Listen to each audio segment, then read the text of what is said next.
This is the Lone Crater YouTube. We hope this video helps. You begin by equipping a stealth loadout and moving immediately. This reduces early detection and waste. Once armed with a silenced weapon and a medkit, approach the nearest high ground entry.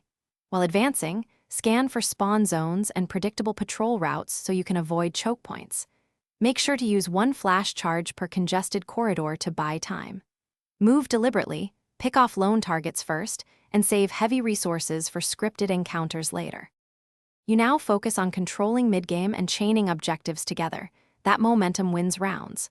Once node A is secured, rotate to node B using staggered cover movements and 3-second firing bursts to avoid suppression.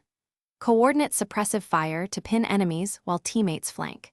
Make sure to keep at least 50% ammo in reserve and hold one medkit as backup for pushes.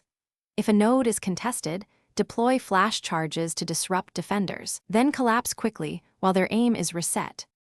You prepare the final push by timing it with enemy respawn and reload rhythms. This maximizes forced engagements in your favor. Once done, use grenades to flush entrenched defenders, then sweep clockwise to clear rooms efficiently. Make sure to call targets and stack entry points so teammates don't bottleneck.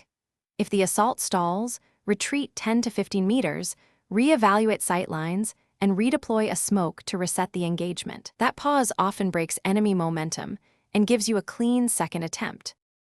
Thanks for watching. Consider subscribing if we helped you.